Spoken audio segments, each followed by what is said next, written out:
You're listening to the World Football Program with all the latest updates from both local and international football.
Welcome to the World Football Program, Saturday morning, as usual, 10 to 12, myself, Penny Tanner-Hoth and John O'Connell in the studio.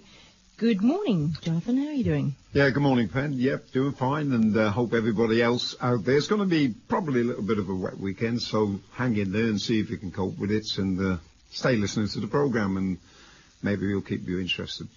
Yeah. And, of course, a lot of games will be played on the weekend. We'll give you all the details of that, of course, and we've got to think about those people who'll be obviously going down there to watch their team, Pen. Absolutely. Take your galoshes and umbrellas and maybe even a spare set of clothes if you get into a couple of games and are going to be in and out of the rain today. Geez, my car looks like a soccer field sometimes with boots and balls and grass. Is that a car? Oh, God. Yeah, it is. It's a soccer-mobile, I think, is what us coaches and dedicated soccer people call it during the season. It goes from about April to September, and then after that, well, it used to be. Now, I don't know, it's kind of just about all the time, really. And by the way, a big hi to all those kids at Swanview Primary School. Hope you lot are behaving yourself over the weekend. And Clayton View Primary School, I'll be back next week, so watch out. You can tune in to us on radiofremantle.com website or the MyTuner radio app while you're mobile on your iPhone or smartphone. You can also catch our shows on the Radio Fremantle archive page after the show on Saturday, or the YouTube channel, the World Football Program YouTube channel. All the shows get put there after Wednesday. You can text us anytime on 0408 921 832. Yes, that number has changed. The number is 0408 921 832. It's the number that used to be a while ago. I think it's easier for people to just log into that number and text through to the station on that. How is it you come on here with such a nice voice, yet in the kitchen when I'm having a coffee, you're giving me heaps? What can I say? Snarling and growling at me. What can I say? It's just priming ourselves up to get passionate for the show, O'Connell. Oh, God almighty. Guests for the show this week, O'Connell, include Danny Dewhurst about the football fair coming up this afternoon at Walter Padbury Reserve in Thornley. We were going to have Alex Navatsas on the show from Football West, but that lurgy that's been hanging about all week has struck Alex down this morning, so he's having a rest in bed. Get out of it, Alex. You're weak. You know that, Alex? You're weak. Yeah, where's your replacement? O'Connell wants to know where your replacement is. Yeah, where's your replacement, Alex? We're going to have a chat to Rodney De Silva, who is the father of Daniel De Silva, who's now playing with Central Coast Mariners in the A-League, so we'll come up against him during the season. We'll have a chat to Simon Hill from Fox Sports about FFA Cup, A-League, the Associated Australian Association of Australian Football Clubs, I think is what it's called, and where their discussions are at with FFA and second tier of A-League and FIFA's involvement and how that's going. Basically, we'll have a chat to Tash Rigby from Queen's Park about Women's Premier League. So a lot of things to cover in the show today, O'Connell. Yeah, and by the way, for those people who are interested, as we know, sadly, Les Murray passed away a week or so ago. The state funeral's on Monday, the 14th of August, at St Mary's Cathedral in College Street, Sydney. It's 11 a.m. In honour of the multicultural world, people are encouraged to wear white, which is interesting. And instead of flowers, donations can be made to the United Nations High Commission for Refugees at www.unrefugees, all one word, .org.au/donate.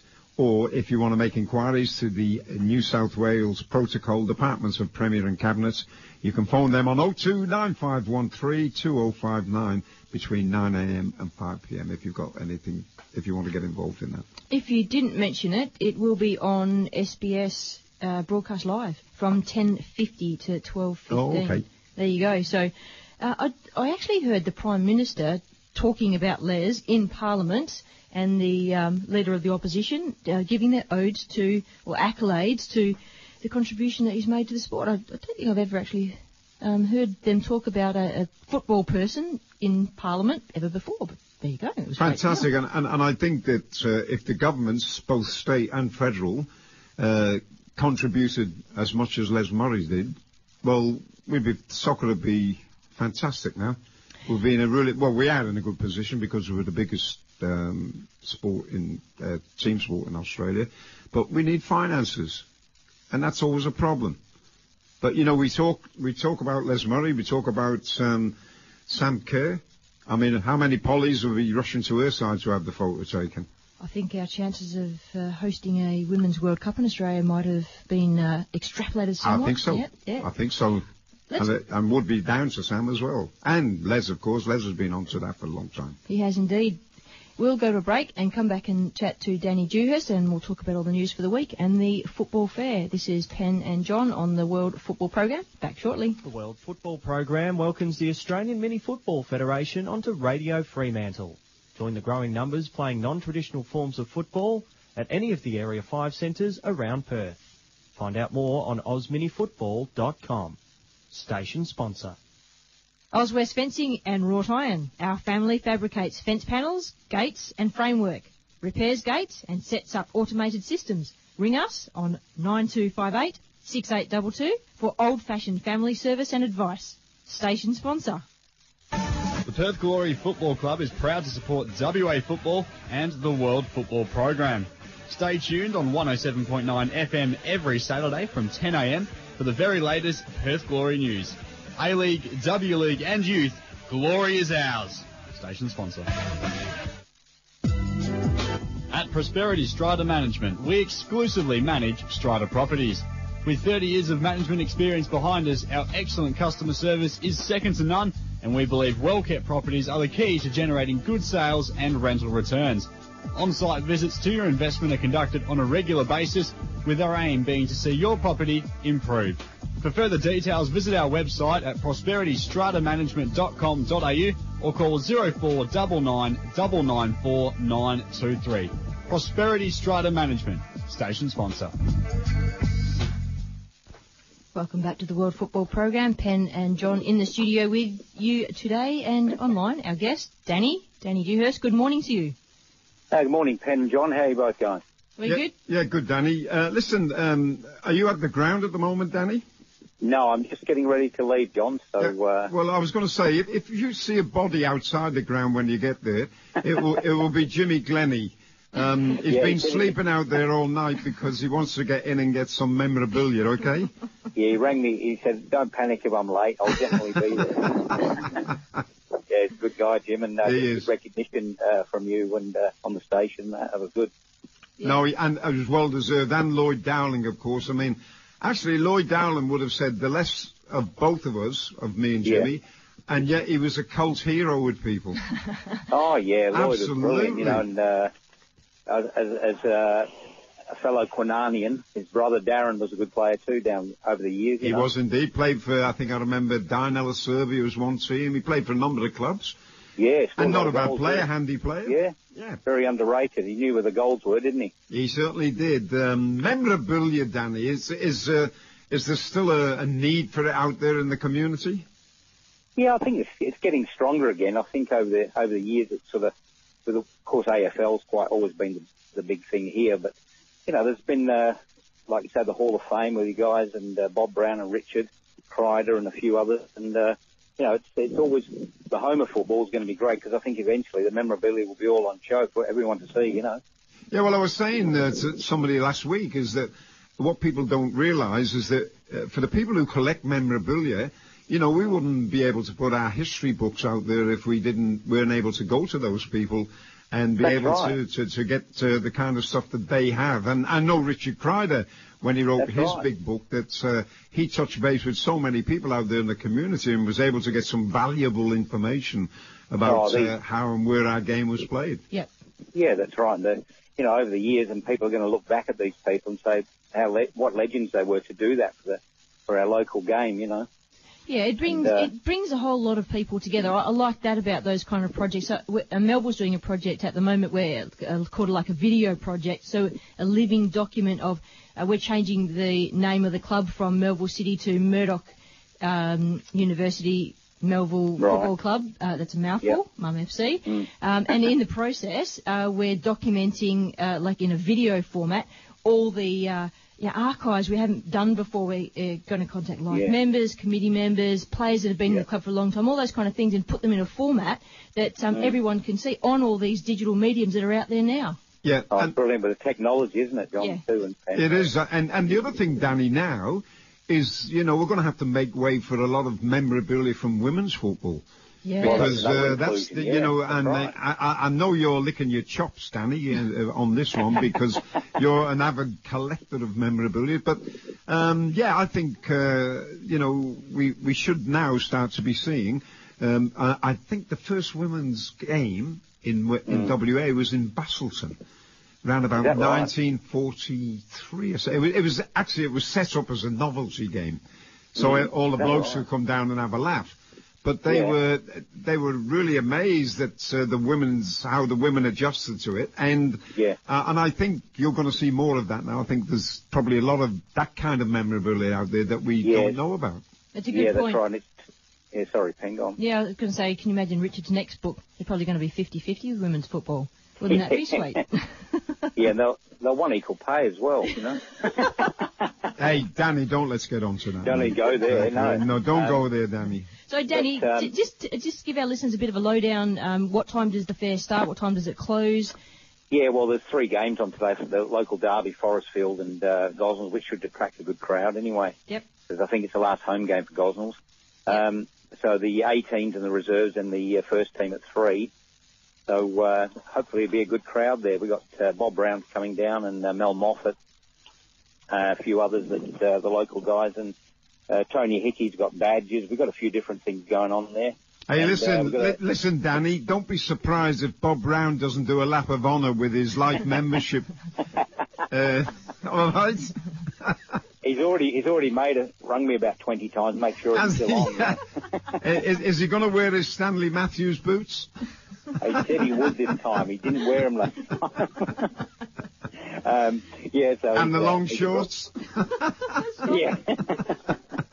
Screwing nails. Screwing nails, it's all that. Bob's got them all, mate, I tell you. Yeah. We've got a Subbuteo exhibition game on from Alan Kimber, who's in the local league, Perth League, so they're coming down, so that'd be good. Are you a Gosnells supporter, are you, Danny? No, I just lived in the area and,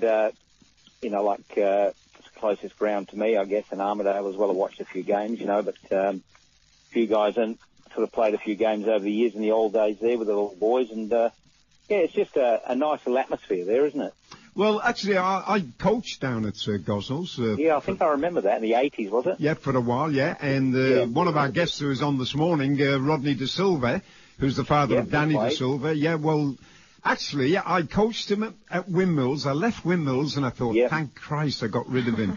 And you know what he fronted up at Gosnells? He probably scored against you then, didn't he? Well, he's the only player who actually paid the coach so he could play. Yeah. Instead of the club paying him, he paid me. No, he was a wonderful player. Good player, though, Rodney, yeah, technically he was Good very, player. very good, yeah. Yeah. Mm. And there's history. There's a bit of memorabilia. And there's a bit that's even, Daniel De Silva's father. People don't know these things. All these little things add up, don't they? They do. That's true, and maybe the style that Danny's got is maybe a little bit of a stamp of his dad's style in there too, a little bit of creativity. Mm-hmm. Yeah, that's right. Yeah, a bit of skill there. It passes on, doesn't it? Look, I'll tell you what, Danny, that, Rodney was a very good, skillful player. Skillful, yeah. I mean, I used to pull his leg and all that. I said to him, you know what? I said, there's what was it? There's more quality in a box of chocolates. And he never let me forget that. He never let me forget that. Yeah, it was brilliant though. Yeah, it was a good old. But he was a great little player. Great little player, yeah. And of course, Mick Shannon played there at one game. I think he played one game for Gosnell. There was about 3,000 people there in the 80s. I think about 83, was it? Well, actually, that's interesting, Danny. There again is memorabilia. Is that Trevor Brooking also played at Kelmscott? Yeah, Kelmscott, yeah. So you got Mick Shannon and Trevor Brooking playing in that region. Yeah, and then we had Bobby Moore and Alan Ball from the World Cup squad, and people don't. I think a lot of young ones don't know about all that stuff. They came and played. Are we talking at Walter Padbury Gosnells? Yeah. Yeah, Walter Padbury Reserve. Same park now. Yeah, same ground. And Kelmscott were playing at the same ground as they are. And Bobby, I've actually got a photo of me, Jamie McGettrick, Trevor Brooking, and who was the other lad? Oh God, hope he's not listening. He'll never forgive me. But it was taken when down there. It wasn't Tim Gladding, was it? No, it wasn't Tim Gladding. It was a lad who played there for quite a while, actually. A good little player as well. But anyway, and when you think about it, all those players played in the World Cup, and on top of that, we had Jeff Hurst. Yeah, who Jeff came Hurst, here he with Stoke City. He came out and played at Perry Lake. With Stoke City, and he's still the only player to score a hat-trick in a World Cup final. And I've got his photo, and it's autographed. Amazing. And kisses underneath, which was wonderful. He put some kisses underneath. I was a bit worried when he did that, actually. That's brilliant. But the players like George Best and Derek Dugan, they've all, players like that were legends, weren't they? And Ted McDougall, who came over and scored 9 goals in a Dorsonia Cup. Yeah, Ted McDougall, that's right. Played for Athena? I was playing for Mandurah Amateurs then. We played for Athena in a midweek game. Oh, God. Lost 4-3. Yeah. We played them off the park and they got a penalty and Ted took it in the last minute and made us look idiots, Hey, Danny, why do you think that you're talking about thousands of players going down to watch some of those games? What's different now? Why do you think that we get maybe hundreds of players, people watching the games rather than the thousands? Why is that? Yeah, I think, the games have all changed and like the state team is, we're playing against the great teams from England and all over, Legia Warsaw came out and all the other Polish teams and German teams, Werder Bremen, but since the glory's come along, I guess it's changed a little bit, hasn't it, John, do you think? I think you've hit the nail on the head, is that what we had to allow for is transition. And, of course, the state team at that time, I mean, you imagine in that period, you playing in your league side, and all of a sudden they say, Manchester United's coming to Perth. Because they were the pinnacle, weren't they? Yeah, and gee whiz, you wanted to play your backside off in the state league so you could get picked for the state team. Yep. And all of a sudden you're on the pitch up against, you remember Stevie Coppell? Yeah, Stevie Coppell. Yeah, well, Stevie Coppell came in 75 with Man United and they just signed him from Tranmere. And I played in that game at Perry Lakes and we're running round, and I'm running round, and like I normally do. And you got to pick yourself who you're playing against, don't you? Yeah, but all of a sudden I just said, "Oh, come on, lads, this lot of rubbish." and Stevie Coppell came running over. He said, "Are you a Scouser?" Oh, great! We had a conversation in the middle of the field. Yeah, it was amazing. Just to been on the pitch with them, Well, Lou Macari was in that squad. And Brian McClare. Yeah, and the two brothers who played. Greenoff, Brian and Jimmy Greenoff. Yeah, Greenoff. They were all in the team, Fantastic. Just for you, that's the biggest buzz you need in life, isn't it? You don't need anything else. Well, I've actually got that game on video. Is that right? Yeah. I have indeed, Danny. Yeah. And I don't want you getting in my ear now, Danny. Okay? Yeah, these are the kind of things you want to get off him, Danny, and to play in the background of your football memorabilia affairs. He keeps talking about these things, but he doesn't produce the goods, does he? I think I'll be popping over and bring you some nice steak or something. That's it. Oh, That's bring a bottle of Dom Perignon would be nice. Dom Perignon's even better, isn't it? It is, son, isn't So, it? but all these things that you've got, John, and they have to go into the Hall of Fame and an exhibition, and other people have got. We need to get it all together, Well, we need to get somewhere to put it, Danny. To start that's with. right. We won't go down that way in a big way today, but it's so necessary to have. If you've got, look, we've been playing the game here now 120 years. There's so much memorabilia around it, and that means that you need a museum to put it in. Well, you know what, though? We just had been talking about digital media, and Facebook is a great way to communicate for football now. Look at all the State League, your Facebook pages, Sunday pages, the Football West are on Facebook, all those kind of things, the websites, whatever. So it's not just about match books and paper documents. It's about videoing the games, highlights packages. John said he's got some footage of the game from 20 or 30 years ago. How do we preserve those? Where do we put those? Yeah, that's right. They've got to go somewhere that, you can transfer things on. Well, I've started doing that, Danny. I've started putting. I've got the. Have you? I've got the recording 6 an hour of the Australian side playing the WA team at Inglewood. And John Kosmina and all the big guns were playing in that team. They were on the way to Singapore to play in the tournaments. And we beat them 2-1 at Inglewood.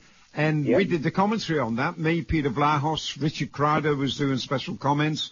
And Ted Gray, the lovely Ted Gray. Ted Gray, great guy, Yeah, it was a hot day and Ted was dropping some one-liners on me. And I just said, it's the first time I've seen a beetroot with a suit on. And because poor old Ted was red in the face, being standing out on the ground, didn't he? Yeah, but he was a lovely man, and great bloke. And you know what he did also, which involves us, the media, like me, Penny. At the end of the season, he would take all the media people out for lunch and talk about how there was a connection between the media and I think it was what was it then, Football West. No, it wasn't Football West. No, but he actually was the only secretary or CEO who actually brought us all together. We went out, sat down, and we talked through what we could do better than we previously did and things like that, which was fantastic. It was called communication, actually. And those people will never be forgotten, No, they won't. One other thing, Danny. Will the Gosnells grannies be there today? The Gosnells who? The grannies? Yes. Yeah, they're always there, aren't they? They are, aren't they? and they've always been there for the glory. Yeah, that's right. They were there from day one with the glory and still are. Amazing, wasn't it? And they're also at Gosnells as well.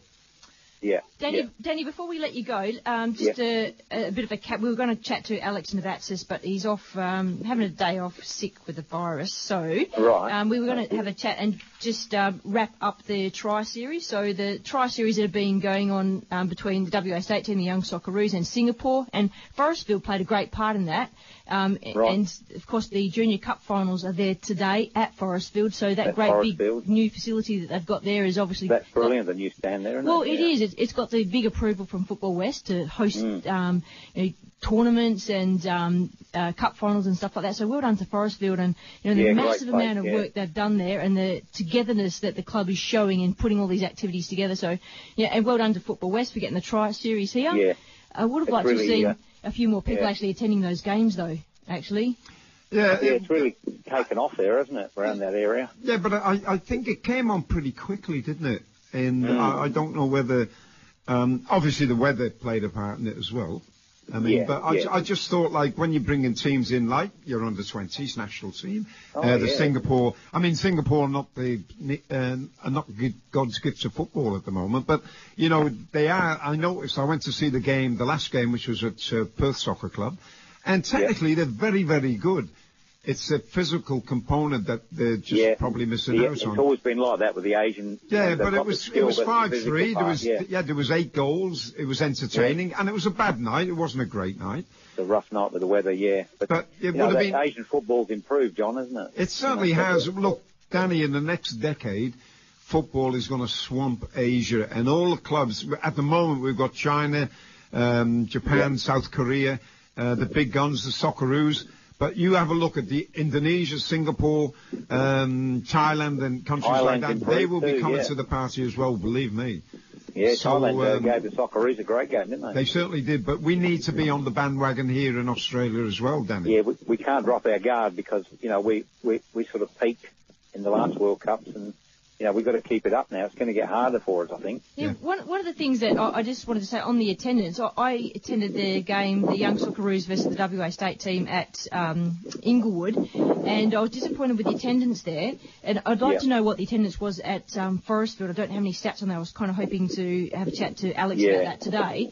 But I reckon that probably would have been the highest attendance because of a couple of things that happened in the club, with the Banjak family, and they're all pulling together and the community pulling together to get down to support that. I'm sure that would have been the highest attendance. But I know Alex was talking about the social and digital media and how they had a really high number of hits about the about the Tri-Series online. And I just wonder how that kind of relates to who turned up. Well, who turned up and how we kind of capture that as to membership. Was it members? Was it people outside of the football game? But Penny, the thing is when these things come along, obviously the clubs put their hand up, nominate themselves to have the games held at their club.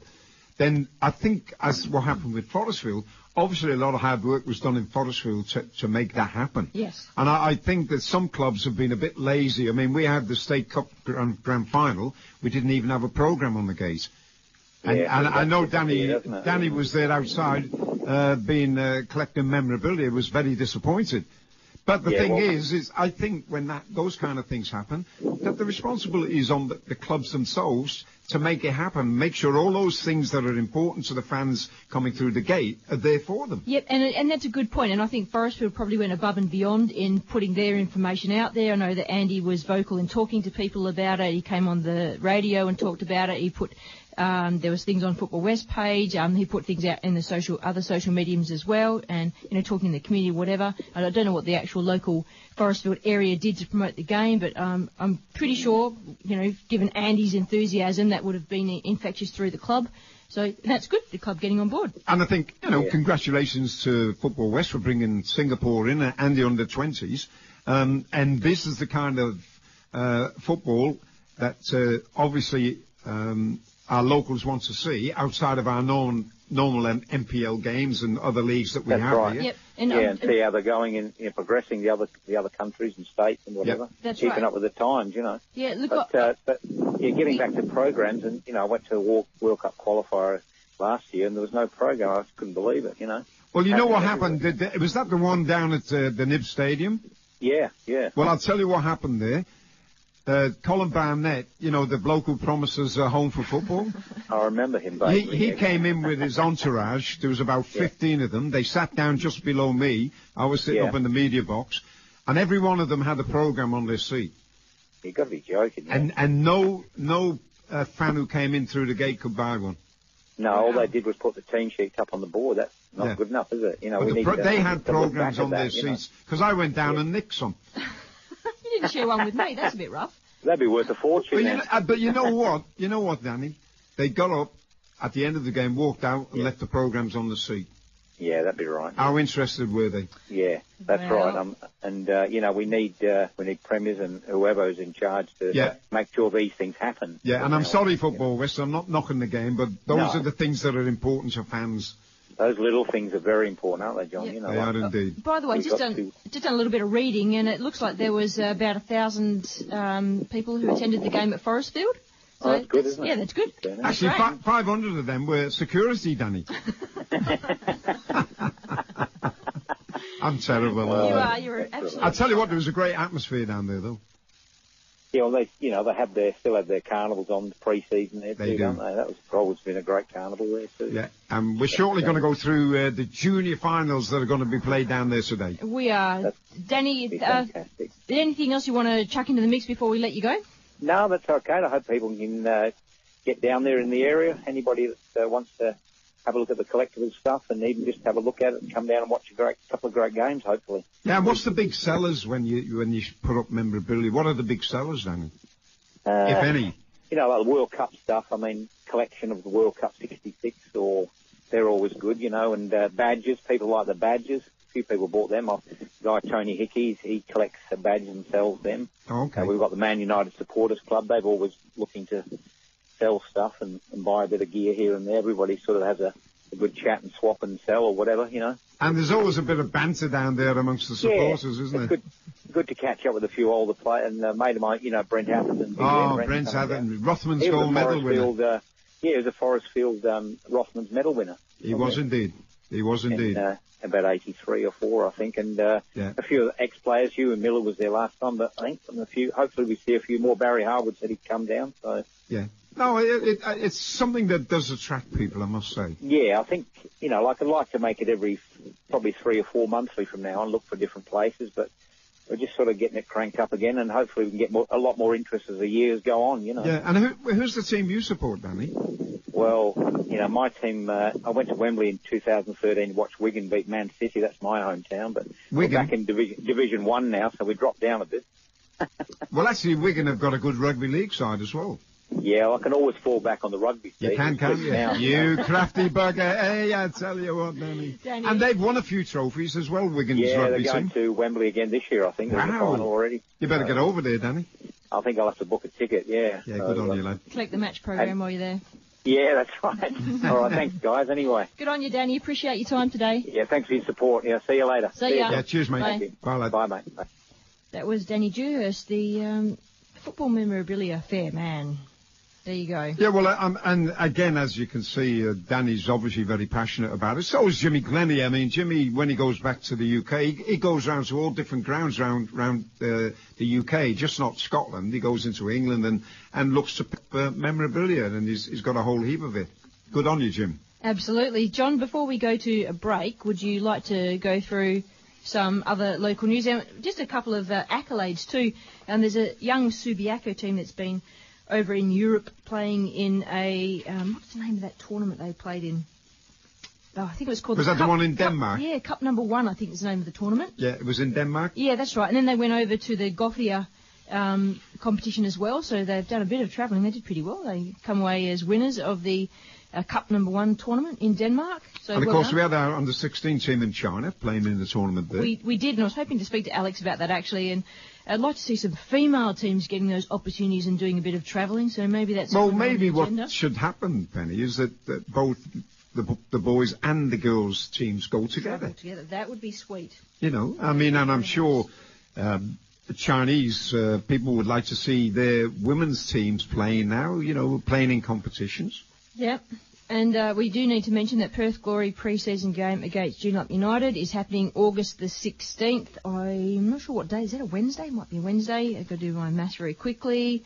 And that's at 6:30 kickoff at Percy Doyle.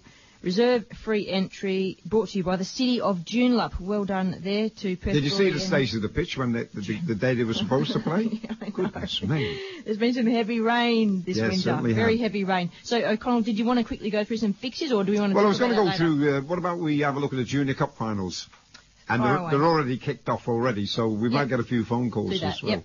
Yep. At 9 a.m., which has happened already, under 12s was Rockingham City versus Perth. That was in the under 12s. In the under 13s, Perth Soccer Club versus Perth Glory. That's at 10:20 a.m. That's probably up and running now. Under 14s, it's 11:50 a.m. Sorrento versus ECU Joondalup. Bit of a derby match there. Under 15s, ECU Joondalup versus Stirling Lions, and that game kicks off at 1:20. Under 16s at 3 p.m., Balcatta take on Melville City. And the final game of the championship, under 18s at 5 p.m., Melville City versus Warnborough Strikers. So there you go. The Junior Cup finals at Hartfield Park, up and running already. So if you've got nothing to do, just hop in the car and get down there and you'll see our next generation of footballers. Maybe. We're going to go to a break and come back and have a chat to Rodney De Silva. This is Penn and John on the World Football Program. We'll be back very soon with the World Football Program. More football news. The team behind footballwa.net can boast the best independent local football website and football forums in WA. These are sites devoted entirely to promoting the local game and our history. Visit footballwa.net for the World Football Program guest lineup every Friday. Radio Fremantle, recognising volunteers who support football in the local community. Perth Glory early bird memberships are now on sale for the 2017-18 Hyundai A-League season. If you're an existing reserved seat Perth Glory member, now is your best time to renew and enjoy discounted pricing and extra special member benefits. Early bird ends July 20th, so be there for the glory as together we look to create destiny. Membership.perthglory.com.au. Gate and Fence Hardware WA are your local business, supplying materials, components and parts for fencing and gates. Practical and simple how-to advice by our family. Products shipped anywhere. Visit our online store at gateandfencehardware.com.au. Station sponsor. For football's sake. For the sake of our registered players. There's 37,000 of them. For the sake of the game. For the sake of the dozens of high achievers who are already flying the WA flag in the world's best football leagues. For the sake of our visitors from Asia and beyond, whose cultures are woven through football. For the sake of Perth Glory, the state's A-League team, which aims to inspire the next generation. For the sake of the mums and the dads, the fans, the followers and the football faithful, who are steeped in the most popular sport on the planet. Football needs a home. Football deserves a home. Every family needs a home. For football's sake.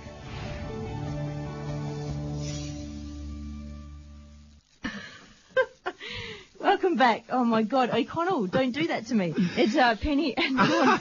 I'm sorry, folks. I shouldn't do this to Penny, but when they said football needs a home, I burst out laughing.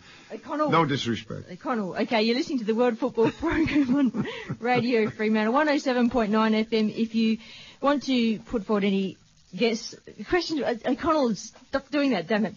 Any questions for your guests? Text number 0408 921 832 or load them onto the World Football Program Facebook page.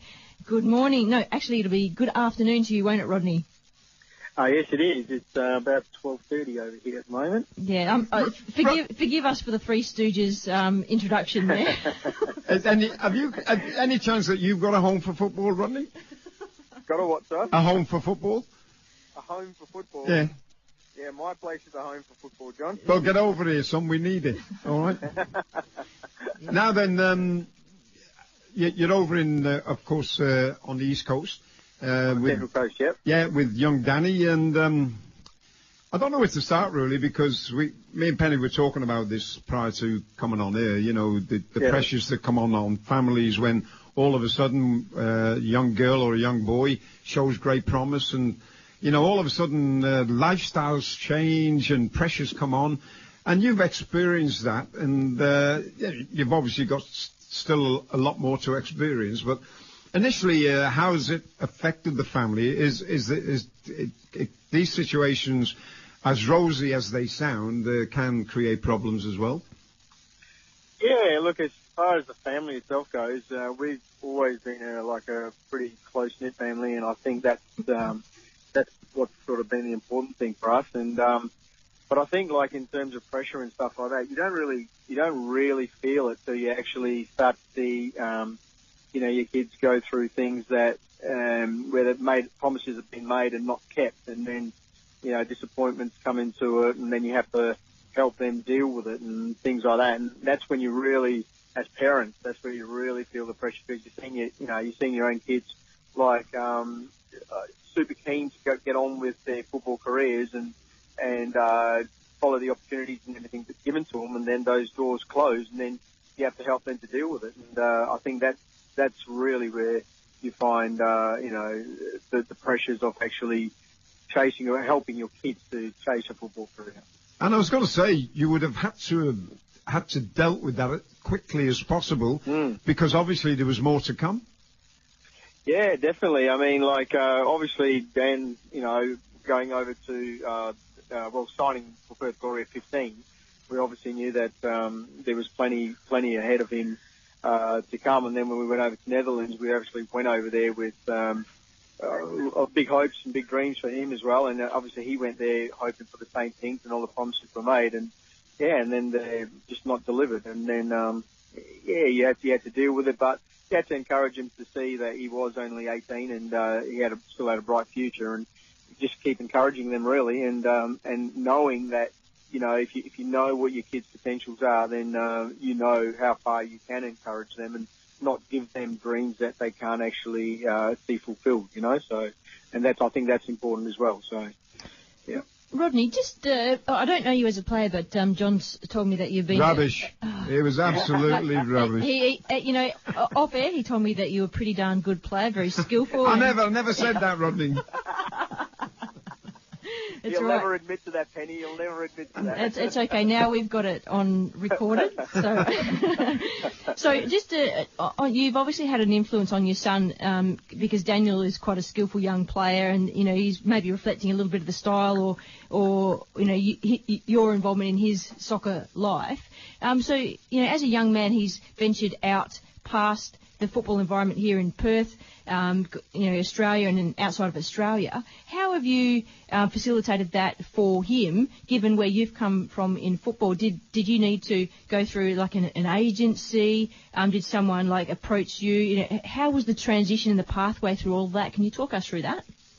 Yeah, so basically, Dan obviously, like, he actually, well, when he started playing football, he was basically 5 years old, and then just went through the different leagues. He started off playing in a Christian league, and then at about 9 years old, I was his coach up from 5-year-old to about 12-year-old, and I saw the potential in him about probably 9, and then thought, no, he needs to come away and start to see really what develops from here. And then at about 10 years old, 11 years old, we actually saw that, yeah, he could possibly have a football career, and but you know, people would say to you, like, you know, send him here and send him there. And he was only 13 years old, and we weren't prepared to send him anywhere because we sort of knew and read about too many heartbreak stories where, you know, parents do send their kids, and the kids just aren't, you know, they're just not emotionally ready for that sort of thing. To deal with life without your family at 13 years old is asking a bit much, I thought. And we definitely saw that for Dan, and so we just decided that we wouldn't send him anywhere until we thought he was good and ready to go somewhere. And his first opportunity came up when he was 13 at Everton.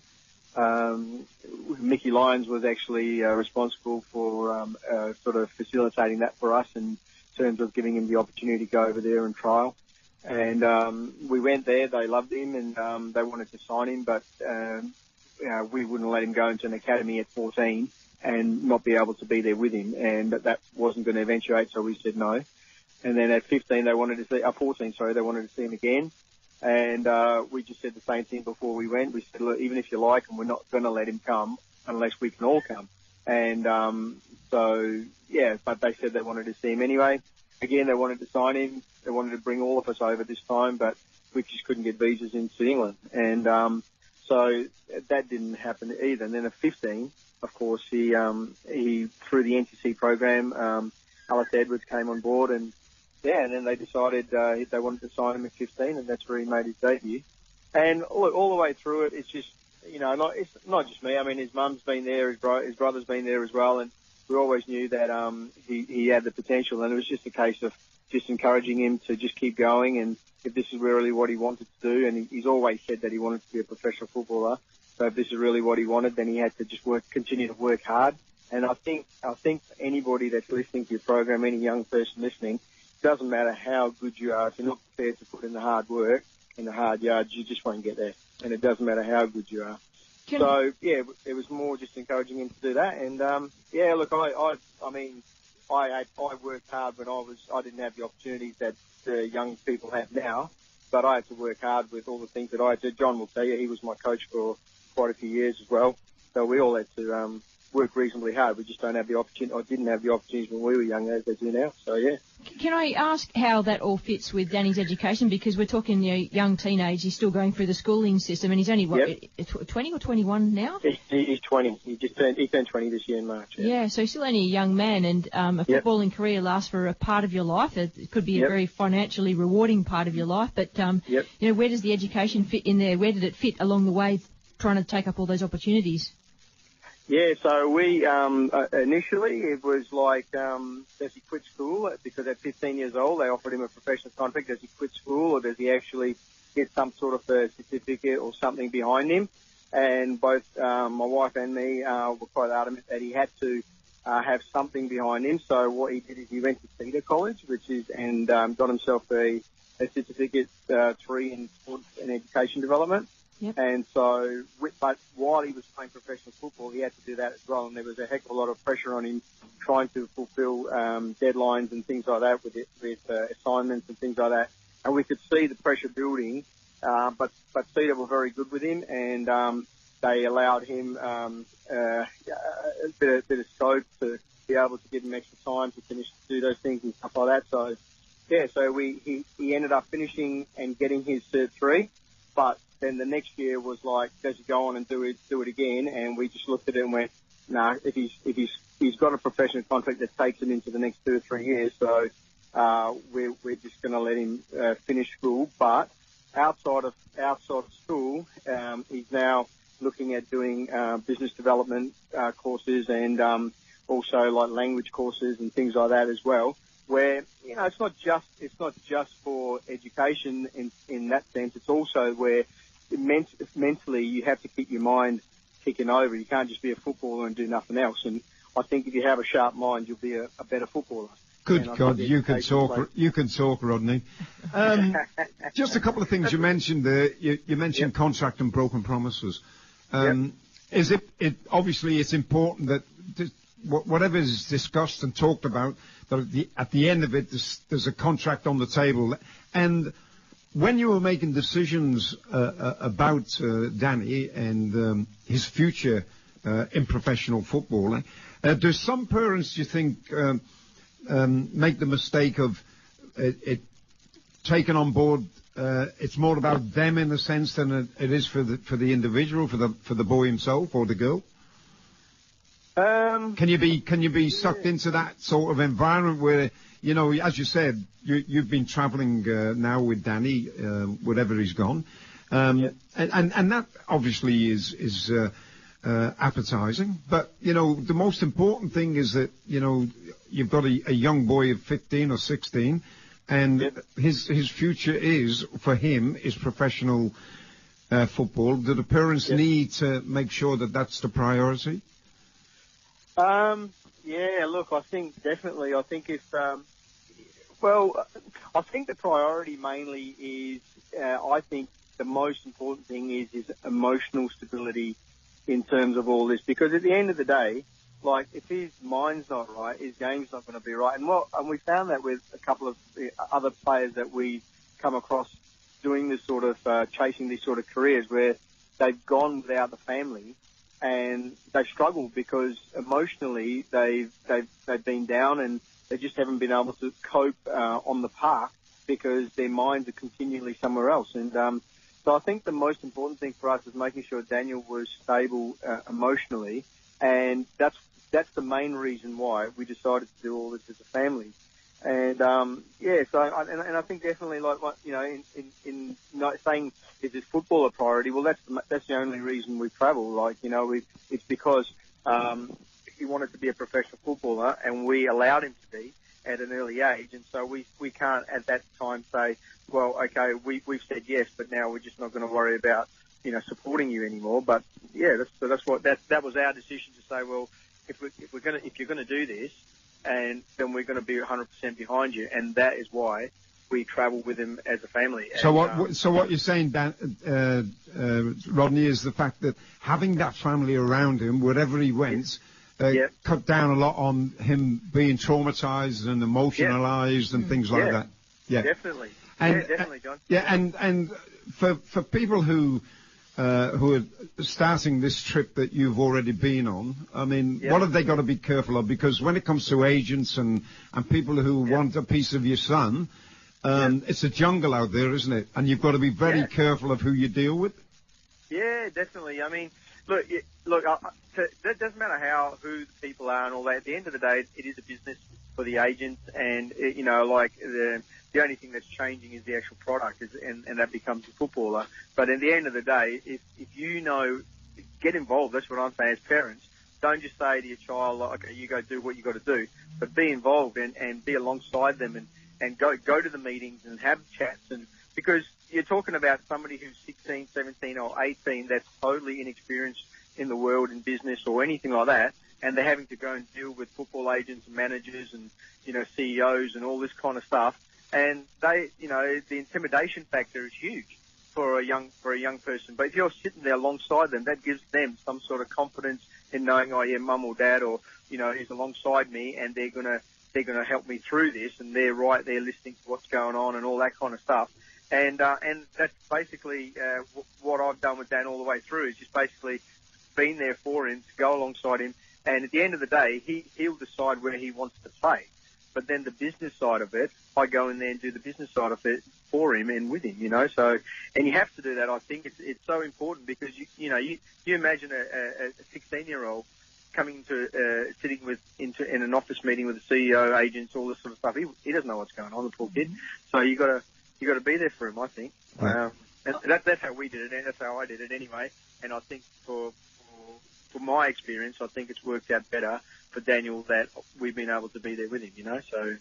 Well, Rodney, you sound like a very level-headed person and looking at it very holistically for your son and his, current and future well-being, which is, all you could hope to do as a parent and what your child would hope from his parents. So I think, he sounds like you're doing a fantastic job there, and Daniel looks like he's, pretty comfortable where he's at right now and in a comfortable place. So, he's landed with his feet on the ground by the sound of it. And I'm still going for Perth Glory when we play you guys. Yeah, the other thing is, which is really good as well, Rodney, is you've got a younger son who's shown good traits as well.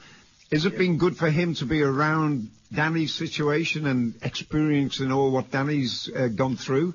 So when it comes his turn, that he maybe will be able to deal with his situation a lot better? Yeah, look, I mean, Rhett is he's a different kettle of fish than Daniel in terms of his character, personality, and even the way that he plays the game. But as far as wanting to be a footballer is concerned, we've never made either of them be a footballer. Daniel's chosen that profession, and Rhett as well now has chosen that profession. But I think being around Daniel has been a big encouragement for him, because he can see what he can achieve if he actually works hard.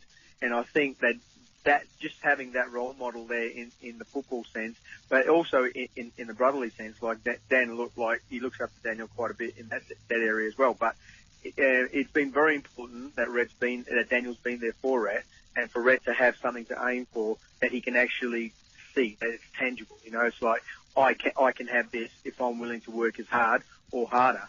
And he's in a good place at the moment. I mean, he hasn't even turned 18 yet, and he's playing in the academy at Central Coast at the moment, and he's doing quite well. And in fact, I'm actually at the game right now, and they haven't kicked off yet, but he's doing really well. And I'm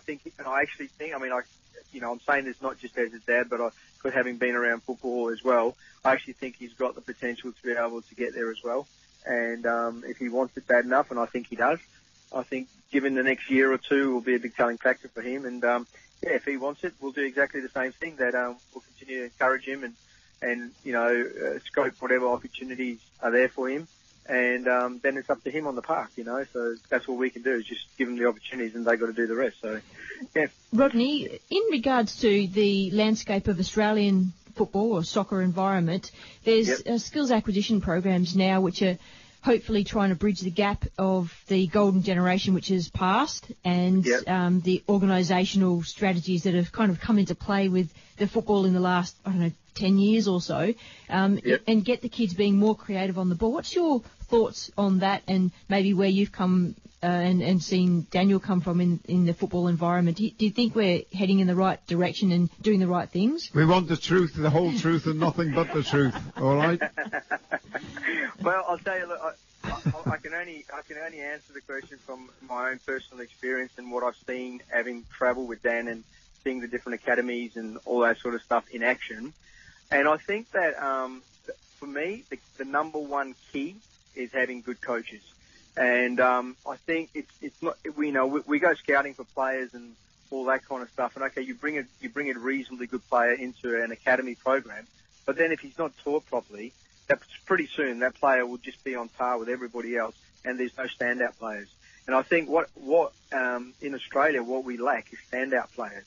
And it's not because the players are bad. I just think that we don't expect enough from them, and we don't coach them. Well, this is just again my opinion, having seen everything else.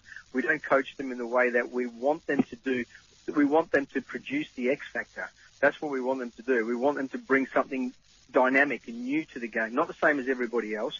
But if there's that player that's a little bit better, let's encourage him to be better. Don't flip and say to him, don't do this with the ball and don't do that with the ball. You know, let him do what he needs to do. Let him express himself. I remember, a very good coach quite a few years ago that was involved with Dan as well was Mark Lee. And Mark Lee would always tell players, let them express themselves, you know, because he wanted to bring out that X factor. He wanted to bring out that dynamic in that player that would actually make him stand out. And it's I think it's lacking, to be honest with you. I don't know. I couldn't tell you for all the clubs in Australia, but certainly the ones that I've been involved with. I just think that we need a little bit more of that. Let the players express themselves. Let them play. Teach them. Help them to be better, you know, than everybody else. I'm doing coaching at primary schools, and one of the things that we say to the kids is, you know, when it's needed, show leadership.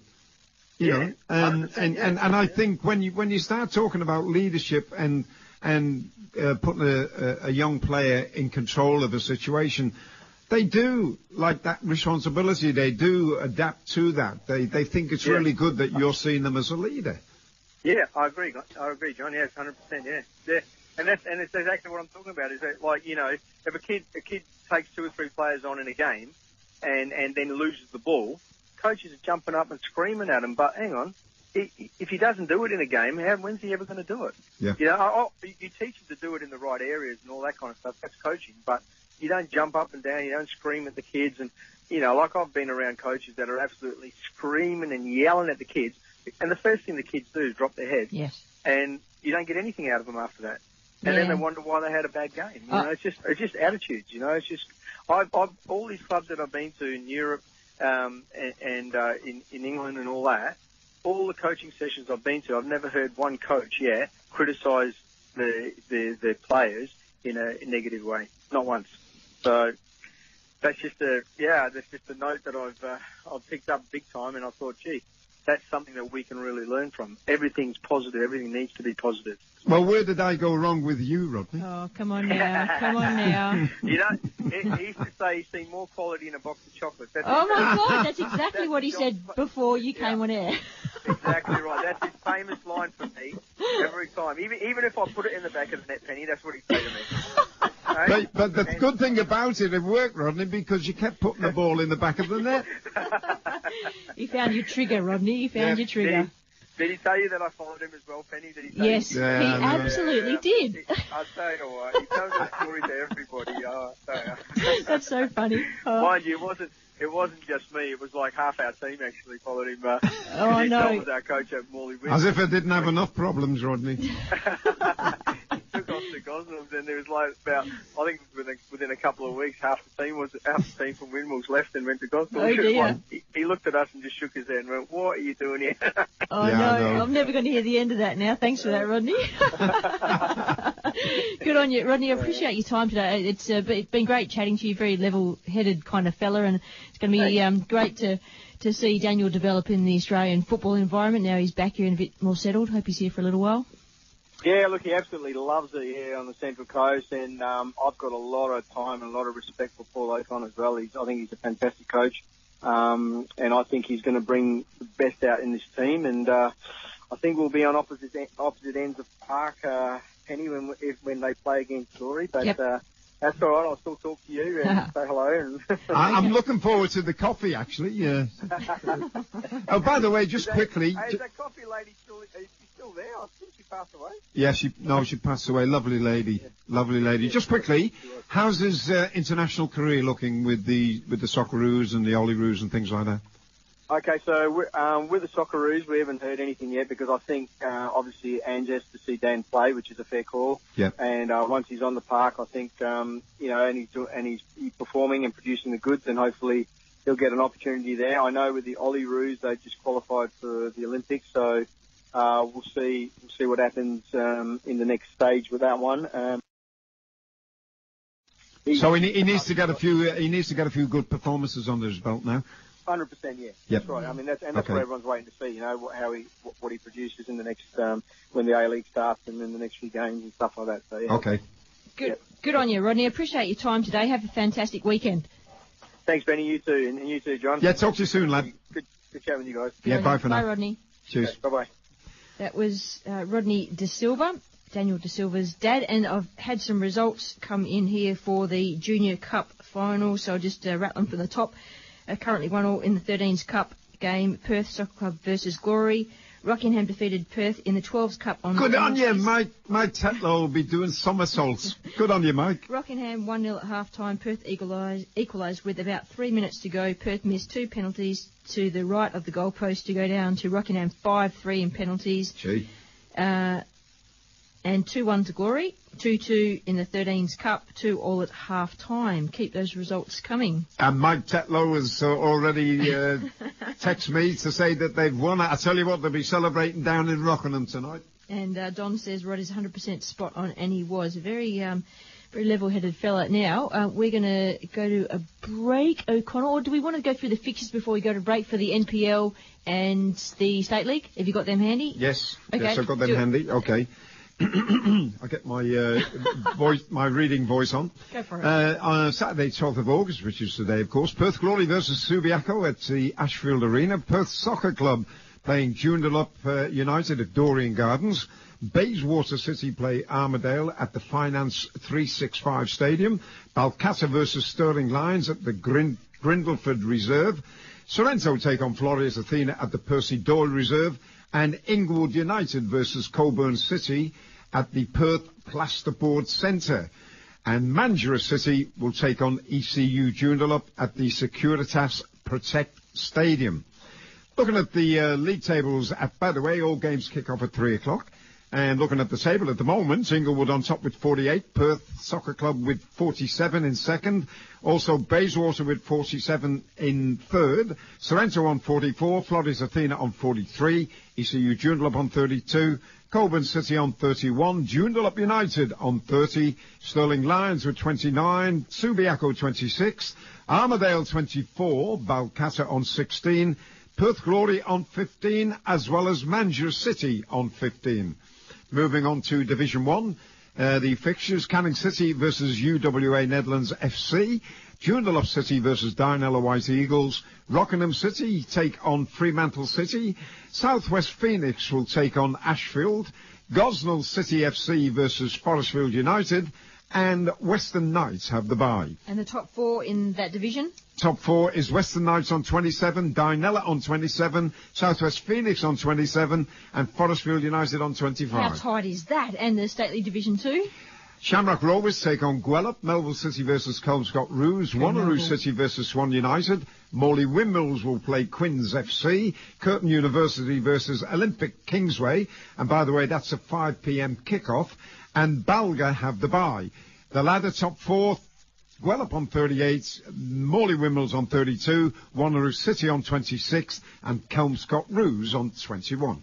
Okay, is there anything that we need to talk about with local football before we go to a break? October 7 is the Football West Awards night. We should probably mention that, and we'll keep mentioning that. So October 7 is the big night of nights for the Football West Awards. Probably a Saturday night. I'm not sure what night of the week, but usually it's a Saturday night. And the football, as the FFA Cup round of 16 has been drawn, and we'll talk more about that with Simon coming up. Yeah, and just quickly, yes, the Premier League kicked off last night. Cracking game at the Emirates Stadium. Arsenal beat Leicester City by 4-3, 7 goals, can't complain. And of course tonight the big game on SBS at 9 o'clock is Watford versus Liverpool. Liverpool apparently won't be playing Coutinho, who's Barcelona has put a $150 million £150 million offer to take Coutinho to Barcelona, but he will not be in the Liverpool side tonight, apparently. Because Neymar has exited to Paris Saint-Germain for an crazy, insane amount, but I'm not quite sure Barcelona will actually miss him because they're a field of stars. O'Connell, we're going to go to a break, and does that mean a cup of tea? I think so. Yep, I think so. Okay, so it's Penn and John. Come on, Mr. L Plates, are you going to come and check this out? Come on, this is Penn and John, and we're going to go to a break and come back shortly after this cup of tea. Not far from our beautiful Swan River, with fields amongst the gum trees east of our port city Fremantle and a stone's throw from our capital city Perth, lies the city of Melville, supporting a steadily growing population of over 93,000 individuals and creating possibilities for a lot of avid footballers. One of the largest clubs in Western Australia is rising to the challenge that this massive opportunity is presenting. It supports over 800 families, over 1,000 members, 60 teams and 15 different nationalities. That club has developed programs for children that from the age of 5 nurtured them, mentored them and created pathways to encourage them to give those same qualities back into the community. Melville City Football Club. Find us at melvillecityfc.com.au. Football, an expression of your sense of community and a celebration of the world game.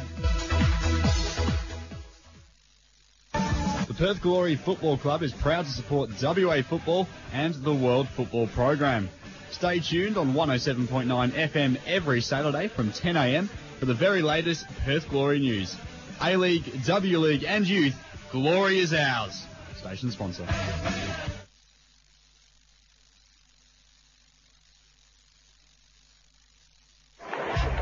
Well, it's been 46 years since football in Australia last had a truly nationwide knockout cup competition, and now it's back for the first time since 1968.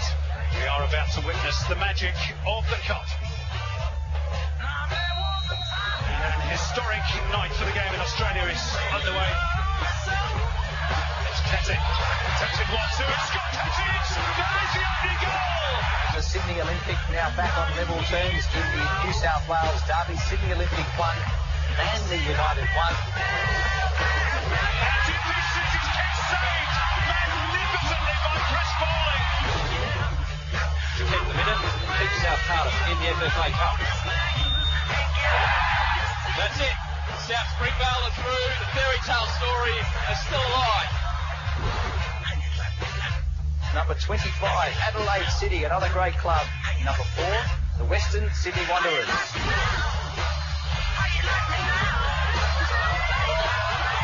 Here's a chance. Oh, what a finish! What a finish! It's been a very entertaining game. Credit to these players, and there it is. It is all over.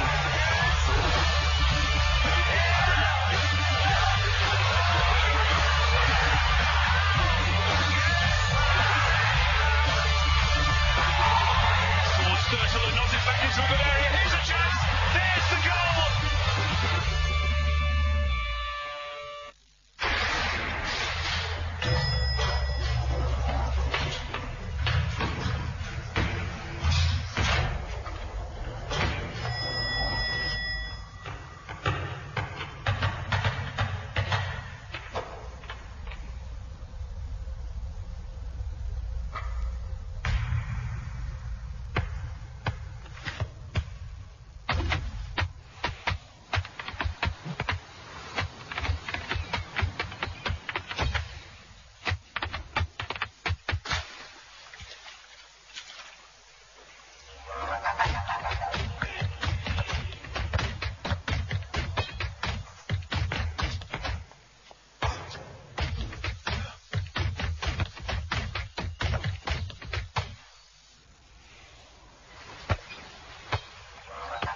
Perth Glory Football Club is proud to support WA football and the World Football Program. Stay tuned on 107.9 FM every Saturday from 10 a.m. for the very latest Perth Glory news. A-League, W-League and Youth, glory is ours. Station sponsor. At Prosperity Strata Management, we exclusively manage strata properties. With 30 years of management experience behind us, our excellent customer service is second to none, and we believe well-kept properties are the key to generating good sales and rental returns. On-site visits to your investment are conducted on a regular basis, with our aim being to see your property improved. For further details, visit our website at prosperitystratamanagement.com.au or call 0499 994 923. Prosperity Strata Management, station sponsor. The World Football Program welcomes the Australian Mini Football Federation onto Radio Fremantle. Join the growing numbers playing non-traditional forms of football at any of the Area 5 centres around Perth. Find out more on osminifootball.com. Station sponsor. Rachel Pepper, illustration and design for print and web. Contact Rachel at rachelpepper.com. Station sponsor. Welcome back to the World Football Program. John and Penn in the studio and Simon Hill on the other end of the line. Good afternoon, Simon. How are you? Hey, guys. How are you? Yeah, good. Excellent. We've been having a chat to Rodney De Silva, Daniel De Silva's dad, a very level-headed fella, about his adventures globetrotting, basically. Yeah, well, it's good to see Danny back in the A-League, obviously, with Central Coast Mariners. It'd be interesting to see if he's, a better player for those experiences. Yes. And I do like what Paul Ocon is trying to do, I think, with the Mariners. I think he's putting together a squad that's very interesting for next year, so I'm sure Danny will be at the centre of that. Yes. Just having a look at the overall picture of young players like Danny and where they are, where they're going, where they're playing. Are we, at the moment, Simon, are we a little bit of miss in how that is organised? And is that really coming together like it should be at the moment? Well, let's be honest, John. The biggest problem is that we don't have enough professional clubs in Australia. So therefore, there's not enough pathways for our young, talented players. Obviously, the elite do get to play either in the A-League or some of them go, directly overseas. And that's great, but we need more professional clubs. We need better pathways. Yes, we need better coaching. The academies for the A-League clubs are only just being set up. So, they're in their infancy, really. And it's all, I suppose, teething problems in terms of being a young country in terms of its professional league. We're still only 12 years down the line. Feels like a long time for those of us involved in it, but in reality, it's very short. And all those systems and, academy setups are still in their very infancy. Infant years. Yeah, I'm struggling for words here. I don't know why. I don't normally. You've been too long on holiday, Simon. I think that's really the game. It's bigger picture stuff. That the game needs to expand, get bigger, get more professional clubs.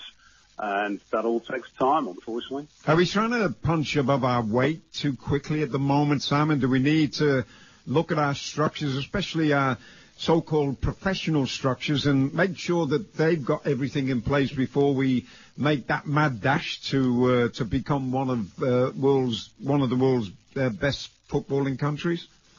Well, it's a gradual process, isn't it? And obviously we have to respect and understand our limitations as a nation, which are obvious for everybody to see. Not just the fact that we've got a young and small professional competition, but that, geographically we have a massive country, which makes travel very difficult and very expensive.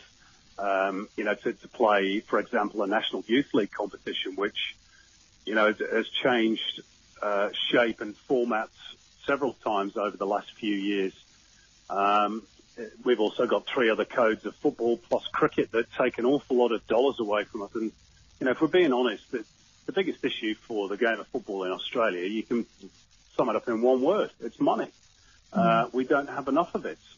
We don't get enough of it from the corporate world. We don't get enough of it from government. So I was just reading a document only this week released by the Australian Sports Commission, which breaks down the grants that they give to each of the individual sports in 2016, 2017.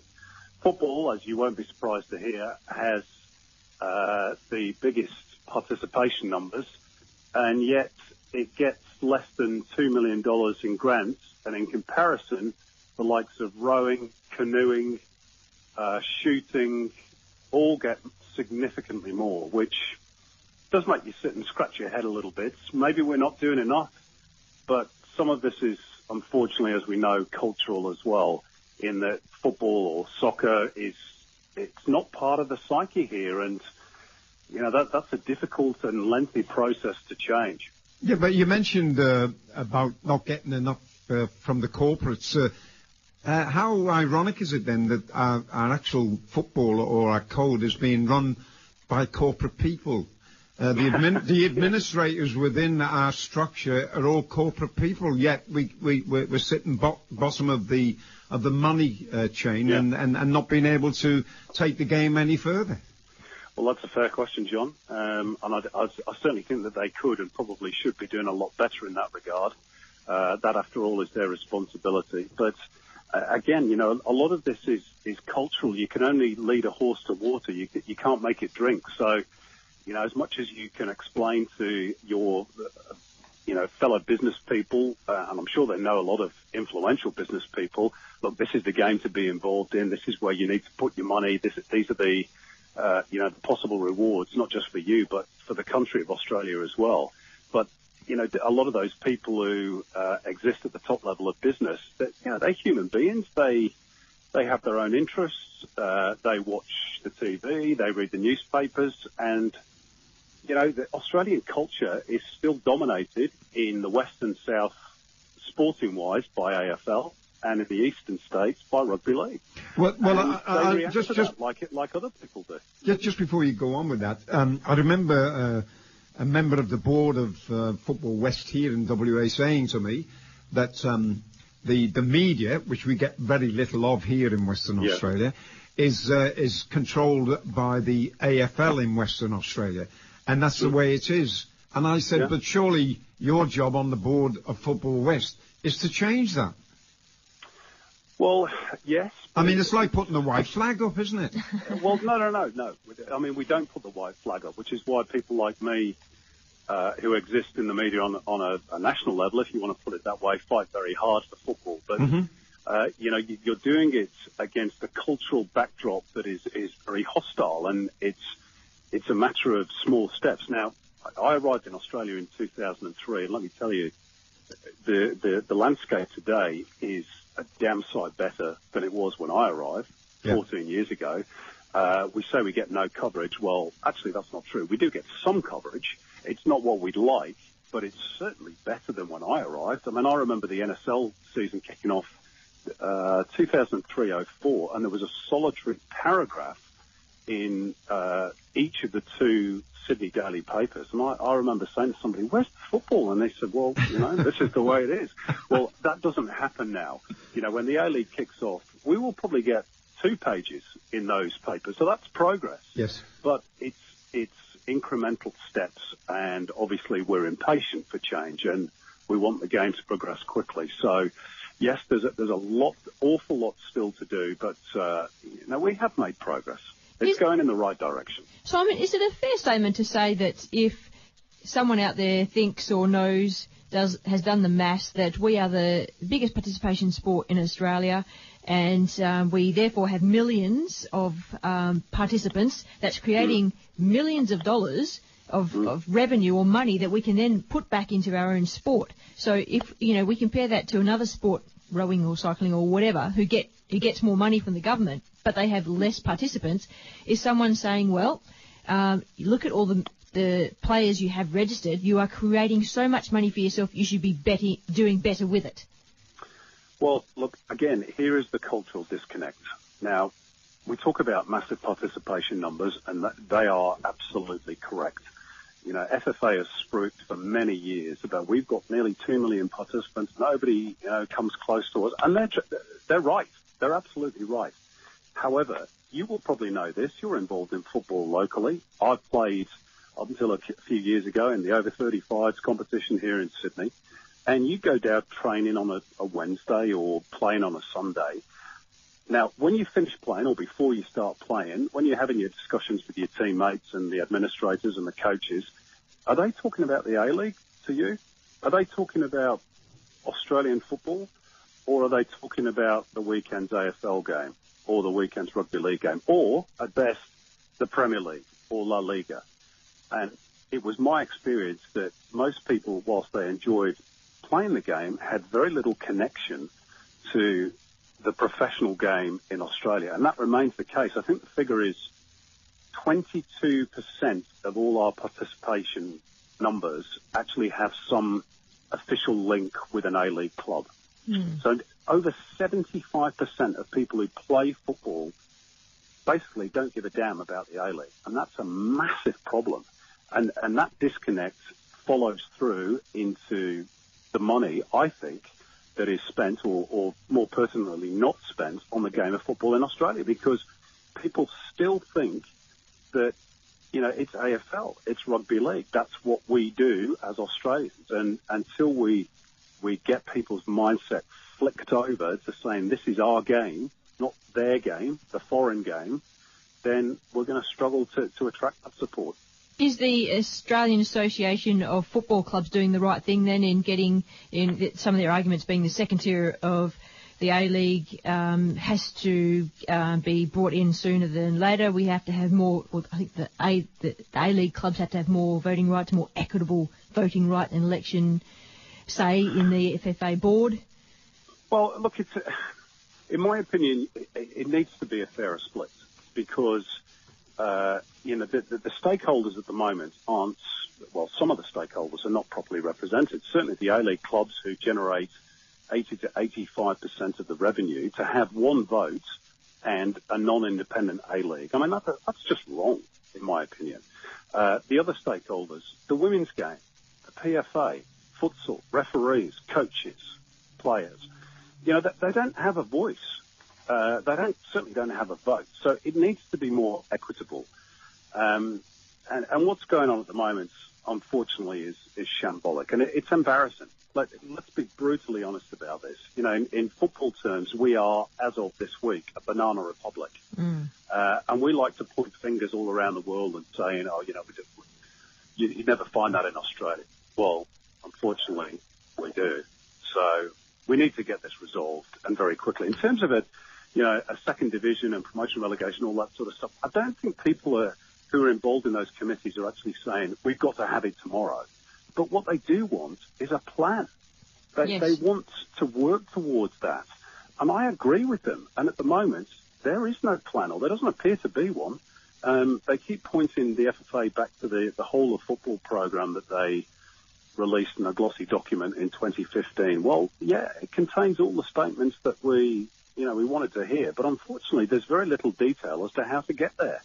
And we haven't made any progress since the launch of that document. Yeah, and Simon, the FFA has come under extra pressure now with the possible alliance of A-League clubs, the PFA, and now the Association of Australian Clubs. How much pressure does that now put on the FFA and the future governance of the game, and how long can FIFA allow this situation to run its course before intervention by then as a saving grace for the game in Australia? Well, the answer, John, is from the mouths of FIFA themselves that have told football in Australia, if you don't sort this out by the time of the next AGM at the end of November, then we're going to come in over the top and we'll get rid of the FFA board and we'll impose a normalisation committee to basically start again. So, you can only take them at their word. If they don't do that, they wanted agreements by the time they left Australian shores this week. Well, they didn't get agreements.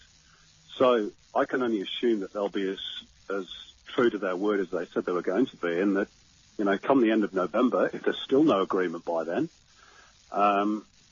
we'll have a normalisation committee, and, the FFA board will go. That's my reading on it anyway. And when you look at the enormity of the game around the globe, it comes down to the leadership here in Australia. And Stephen Lowy apparently hasn't helped his cause with his so-called antagonising arrogance and sometimes provocative way in his approach towards the job he controversially, as we know, inherited from his father, Frank Lowy. Has it been a public relations disaster, do you think, with the FFA? Well, look, I have to be careful here. I've been told that I can't comment on Stephen Lowy, I'm afraid. Mm-hmm. So I have to be careful on that. You can tell by my tone of voice how that sits with me. But that's what I've been instructed. Yeah. Look, I can appreciate that, Simon. But, you know, thousands, if not now, you know, a few million football fans around Australia are looking for leadership somewhere. Yes. They can see, they can read what journalists are writing about our game and where it should be, but they're saying, well, you know, if you know what the problem is, who's going to change it for us? Well, John, who's the person to do that? They're looking for unity, unity of purpose.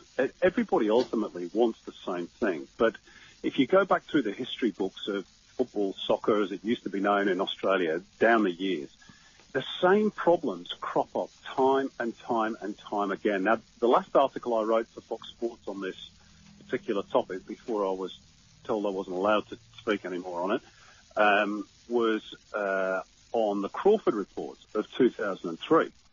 Now, the Crawford Report basically outlines all the problems that we've been discussing over the last 2-3 weeks. It's exactly the same. It could have been written yesterday. Yeah. And yet his recommendations, what he said should be implemented back in 2003, wasn't done. And that's why we're at this impasse once again. So, you know, all you need to do really is read a copy of the Crawford Report and say, yeah, well, that's what should have been done then and should still be done now. An independent A-League, proper representation for all of the stakeholders. And it's as simple as that, basically. But the impasse is because, again, to go back to my earlier point, money. We don't have enough money. Now, the FFA's view is that if we give the A-League clubs an independent competition, they will take all the money and leave nothing left for national team programs or grassroots. Now, the A-League clubs, in fairness to them, and I've spoken to several of the chairmen, say that's not true. We will not let grassroots suffer, nor the national teams. We will make provision for them. The FFA don't trust the clubs, and the clubs certainly don't trust the A-League. And the other stakeholders feel excluded as well. It's an absolute shambles that could and should have been avoided many, many moons ago. And it also goes back not just to the Crawford Report, but also to the elections of 2015, which saw an election that was essentially manipulated by the incumbent board to produce a desired result. And, you know, without progress from the new board in the last 2 years, which in my opinion we haven't had, this was always therefore going to end up in this sort of scenario where the parties were at each other's throats, and that's what's happened. Yeah, and, you know, the chairman of the FFA says that, the code risks going down back to the dark ages of the old National Soccer League.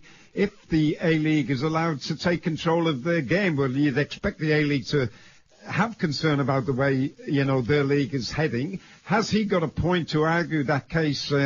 And isn't this a situation, in the sense, maybe, Simon, a battle over power and finances? And if yes, so, which party has the ability to come out on top with the yes, it is. possible backing of FIFA and the AFC, if it has to?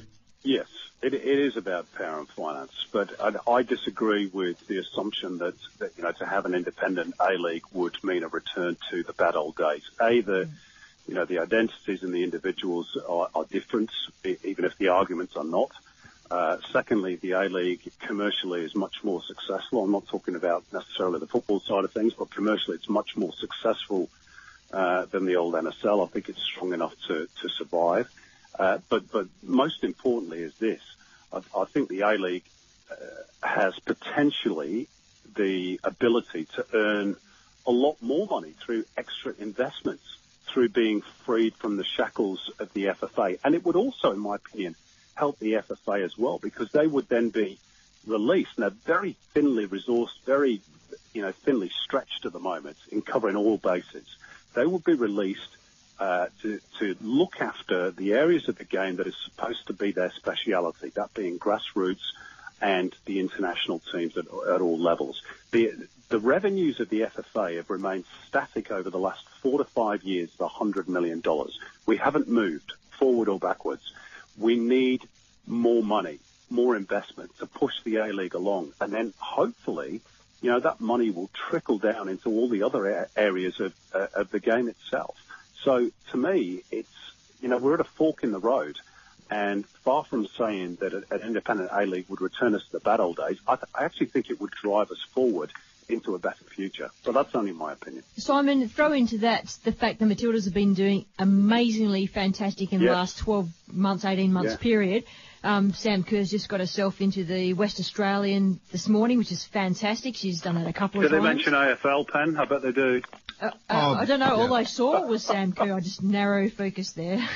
Actually, we've got a Sunday paper that has 17 pages of AFL. So well, there you go. And it's the same over here with rugby league. And look, that's, I understand those games are popular. I have no issue with that. But the fact is that in terms of AFL, at least that sport has the crowds to back up that coverage. Now, in the Eastern Seaboard, rugby league struggles to get a crowd at the gate. Really struggles. The A-League's not that far behind, and yet the coverage between the difference in coverage between the two sports is monumental. Anyway, sorry, Pen, go on, you were saying. I was going to say, is this a good stepping stone for a World Cup, a Women's World Cup to be held here? And by the way, I don't know if we talked about this last time we spoke to you, but the Australian Mini Football Federation is looking at getting a World Cup here in Perth too. So, those kind of things are pretty damn good for the football landscape here in Australia, maybe for a bit of revenue raising? Well, look, the Matildas' performance can't hurt our chances of getting a World Cup in 2023. Whether we should be bidding for World Cups, given FIFA's reputation, I'm not quite sure, but that's a separate argument. Obviously, having major tournaments in this part of the world is great, and it helps boost the profile of the game. And the Matildas at the moment really should be front and centre of football in Australia, because they are the team that has the most potential to win a World Cup for this country. And I think they could do it in France next year. They're that good. They've beaten all the top teams in the world, perhaps with the exception of Germany at that Tournament of Nations. So good on them. And again, this goes back to the cultural argument. 3 or 4 days after the Matildas won that tournament, I opened the Sydney Morning Herald, and on the inside back page is a story from a rugby writer saying the Wallaroos can win the Rugby World Cup given the right investment. In other words, give us some money for rugby and we can win you a World Cup. Look at these Matildas. We don't want these soccer people taking over.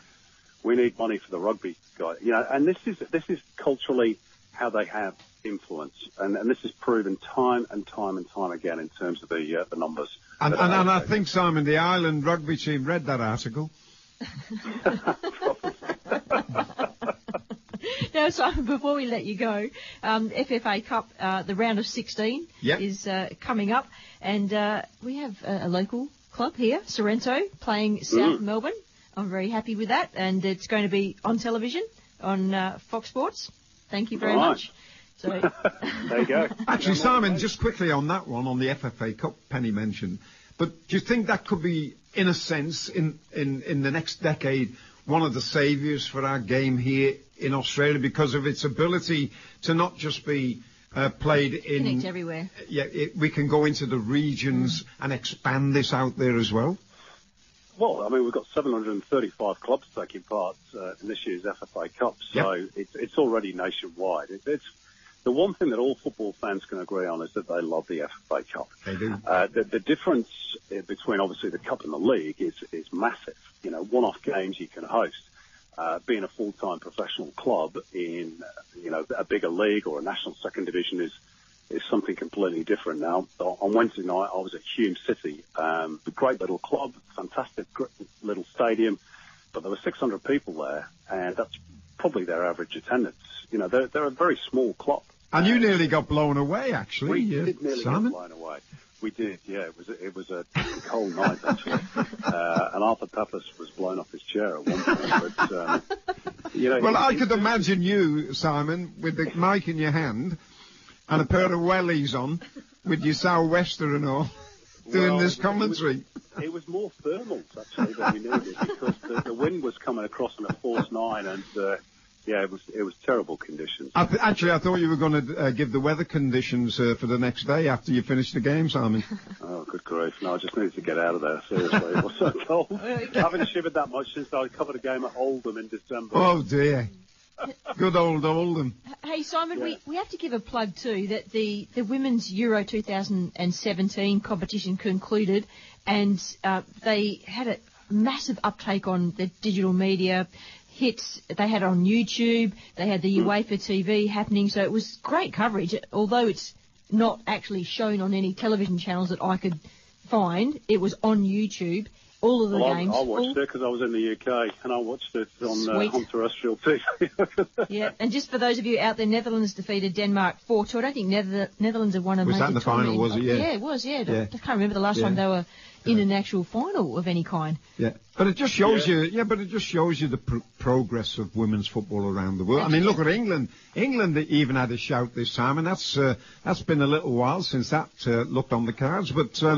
Let me tell you, John, England had a very good summer, actually, Northern Summer. Yeah. They won the FIFA Under-20 World Cup. Yeah. They won the Euro Under-19s.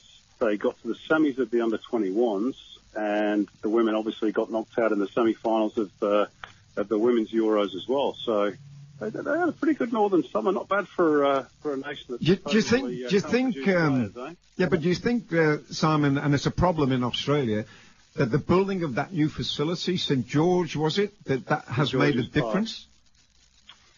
Look, to be honest, I don't know about that. It's possible, but I think it's more the fact that the clubs obviously all have these academies, and they've restructured those academies on 3 or 4 different ways, I think, down the years.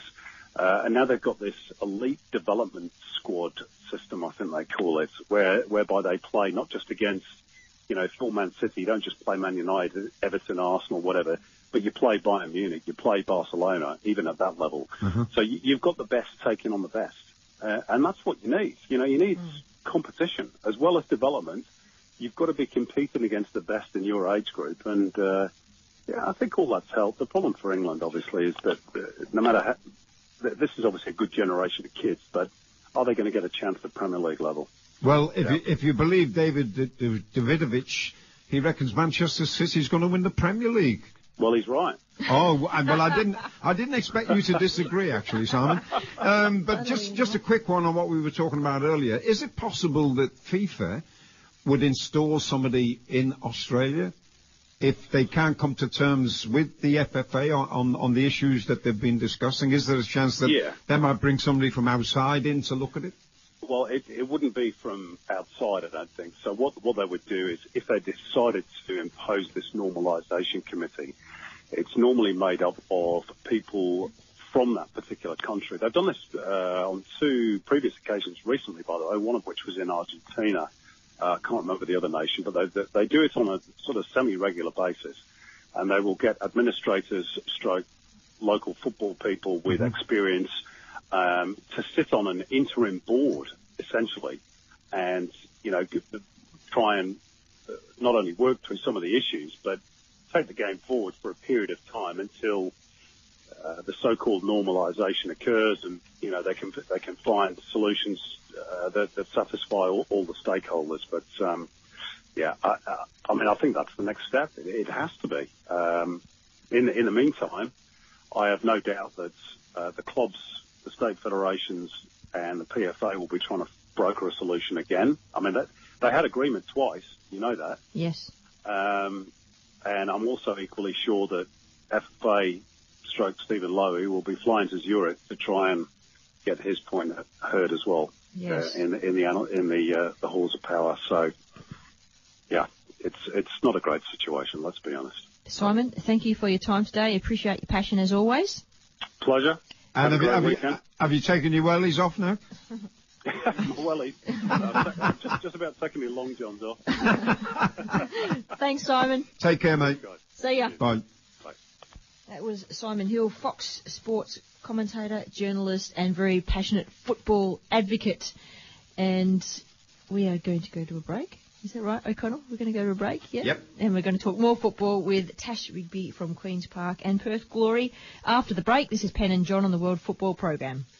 It's not who we're playing against, it's the points.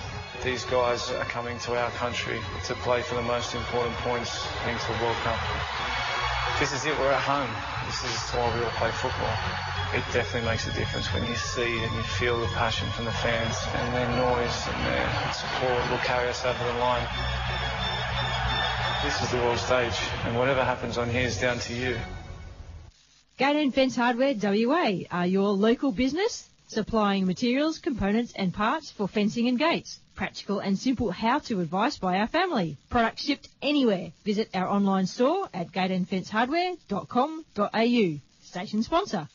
The World Football Programme is a community program run by volunteers. Just like our host station, Radio Fremantle, applies for government grants and sponsorships from year to year to keep us on air.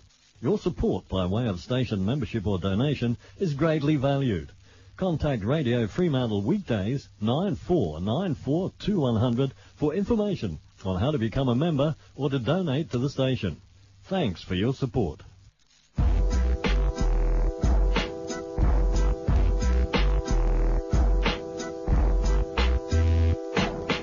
My earliest memory of playing football dates back to when I was about 5 years old.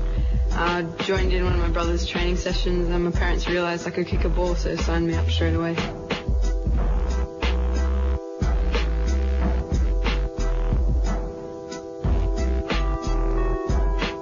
I guess my lifestyle, I get to travel the world at such a young age, and some of my friends have not even been out of Australia, so I guess in that way my life's different.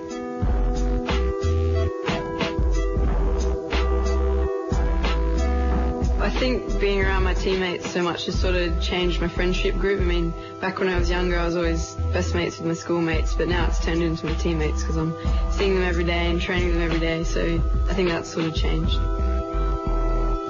I probably surf as much as I train with the soccer ball, which most people don't know. My motivation to train is probably going to see my friends and just kicking the ball with them. The best feeling in the world. I mean, that's all. Winning is what we aspire to do, and just once you achieve that, it's just this massive sense of accomplishment, I guess. Football is my life. Some very young Matildas voices there. That was from a Matildas Always promo back in 2013. It's now 2017, and some of those voices are, maybe all of those voices are still in the squad, but 4 years later, and they're doing the biz. They are actually winning things. Pretty exciting stuff, isn't it, Tash? Absolutely, Ken. Fantastic. Yes, it's very, very exciting time for women's football, but I've got John in the studio, and he's a Scouser, and the EPL started last night, and he's just absolutely champing at the bit to go through the EPL fixtures, so just hang tight for a moment, okay? Absolutely. Yeah, who's your favourite team, Tash? I don't even have one. I'm really bad with that stuff. I'm sorry. That's okay. That's okay. You can totally follow Australian football, and the glory it is. Yeah, that's all right. We'll forgive you, Tash. That's okay. Go on. Now then, just quickly, today, which is on SBS, I would say, 7:30 p.m., which is, I think it's 9 actually on SBS. Watford versus Liverpool. Chelsea take on Burnley. Crystal Palace play Huddersfield, Everton versus Stoke, Southampton versus Swansea, West Brom versus Bournemouth, Brighton versus Manchester City, and then tomorrow Newcastle, who are back in the Premier League once again, all the Geordies will be pleased, they take on Tottenham, and Manchester United play West Ham. There you go, and on EPL. SBS, yeah. On SBS. Yeah, on SBS, yep, yeah. They've got all the games. Tonight at 9. No, they haven't. SBS hasn't got all the games. They do one game. Yes, sorry. And it's going to be Watford and Liverpool tonight. It's all right, Pen, you're forgiven. There you go, and you can get onto the SBS TV and watch that and all the highlights. Yeah, and how's things down there at Queen's Park, Tash? Yeah, Queen's Park's amazing. The vibe at the moment is just so great, and I've played for the club for 3 years now, and I've just absolutely loved every minute of it. Hey, it's such a great club. They're sitting very, very nicely at the top of the women's table. Correct, yep. So I think we're about 5 points ahead, something like that at the moment. And we've got our semi-final for the Cup coming up next week as well. You do indeed. In fact, you're playing Northern Redbacks, who are sitting below you, champion at the bit to beat you, of course. That game is 7 o'clock at Coker Park, and then East Fremantle also play their semi-final for the State Cup versus NTC at 7 o'clock at Warhop Park. So there's got to be some decisions being made during the week as to whether that's going to be Coker Park or Warhop Park. And the Metro Cup semi-finals are coming up. They're on Sunday, the 20th of August. That's Morley Windmills from the North Division 1 versus Joondalup City Central, 1 p.m. Sunday, the 20th of August at Watton Reserve. And East Fremantle Central are playing Rockingham South Division 1 on the same Sunday at Hilton Reserve at 3 o'clock. So some nice games coming up. And I think, Tash, because of the weather that we've had and maybe the NTC being away here and there's been a few postponed fixtures and some pitches around the place not looking so nice, rather a bit like lakes, some of them. There'll be a few double headers along the line, I should think, before the season finishes. Yeah, I think we're just going to, you're right, I think because NTC were away at Challenge and, the weather's been a bit nasty at the moment. So, a few games coming up, so it's a big time for us. Super exciting. But I tell you what, Tash, wet weather is, in a sense, is part of your coaching and your training because you have to do things differently. When you play on dry grounds, yes, the ball runs smooth, everything's nice and hunky-dory. But then you get into wet weather and all of a sudden the ball comes off a little bit quicker, Absolutely. And then, you've got to be a little bit more alert. And that in itself is a technique. So playing in wet weather is not such a bad thing. No. Yeah, you're absolutely right there, John. It's when we played a game against, I think it was Balcatta not long ago, and it was pouring with rain the entire time, and the entire game just changes. The intensity lifts, and the ball moves at a different speed, and it's just, even your tackling, you've got to choose your tackles wisely as well, because if you go down, you're not getting back up very quickly, so it's a massive factor in playing, especially over here. But so we've got to get used to that, and it's been fun. It's always fun to play in the rain, so I think all the girls have enjoyed it. Well, I was going to say, with the wet weather and the wet grounds, comes the sliding tackles, don't there? And you can tackle from 20 yards away and end up winning the ball. Yeah, exactly. There's only 5 rounds left on the Premier League and the State League Division 1. I suspect there's going to be quite a few 2-game weeks for some of the clubs on whatever days they can fit the extra games in. I know Melville have certainly got a few double-header kind of weeks coming up. On the State League Division 1, Tash, the table sits with Wanneroo on top over Stirling Panthers. The goal difference for Wanneroo is 49 goals. 49. Yeah, I know. Oh, my God. That's incredible. Mind you guys have a goal difference of 42, so that's pretty impressive. Oh, wow. I didn't know that. That's awesome to know. Yeah. That's very cool. So you're not only doing the business, you're doing the business very convincingly? Yeah, absolutely. Just looking at it, Penny was saying you're top of the table, and obviously, that comes from, I would imagine, Tash, the team being together pretty solid and, having a goal to achieve this season. Yeah, absolutely. So we've come in with we've always had a good mentality at Queen's Park, but when Ben came in, he's our coach at the moment, Ben Anderson, he brought a whole new mentality and a whole new look on the game, and what he's brought to us as players and as a team has just allowed us to grow. So when he first came in, he built those building blocks, built the base, and now we've only grown from there. And it helps having some incredible players step in this season. We've had some awesome midfielders, awesome strikers. We've had issues in the past hitting the back of the net, but this year we've just seemed to be putting them away. So the goal in mind is just to do our best and play football. We used to, a while ago, play a bit of a kick and run game. We've totally changed that, focused on our structure, moving ball, and we're just playing really good football at the moment. And so happy with that. Some of those attributes you mentioned, is that something that every player needs to be brought into the equation sometimes? Yeah, absolutely. It's not just our strikers and our midfielders that are doing an amazing job. It's all across the park. We're working as a unit. It's from the goalkeeper all the way to number 9. So we do a lot of linking work in training. We do a lot of transitioning and a lot of movement off the ball. So each player in their own right needs to know their individual role, what they have to do, and just go from there. And I think that's what have allowed us to excel so much in this season because everyone's had clear goals in mind and they've been able to execute that fantastically. And when I was watching the Matildas in that tournament, so all the games, I got up religiously to watch them. And the thing I noticed that, you know, obviously Sam Kerr gets a bit of a rap because she's an exceptional player and she scores goals. But I thought every player in the Matildas side stood up. They didn't have a passenger, and when it came to defending, they defended. When it came to going forward, I think we conceded the least number of goals of any of the teams. And scored 11. Yeah. And that was the thing about this Matilda squad is that not only do they go forward well, but they finish off. And that has been one of the problems they've had to deal with in the past. Yeah. They haven't scored the goals that were going to be crucial to the game. Well, let's be honest about that. Sam Kerr being 100% fit, okay, and consistently playing has made a difference in the squad. Absolutely. What position do you play, Tash? I play right back and left back as well. So right and left back. Can you kick with both feet? We're working on that. So my left a good answer, Tash. A good answer. Yeah. It doesn't quite connect to my brain at the moment, but we're just working on getting that left foot connection there. So trying to go from there. So you like to play a defensive position, do you? Yeah, absolutely.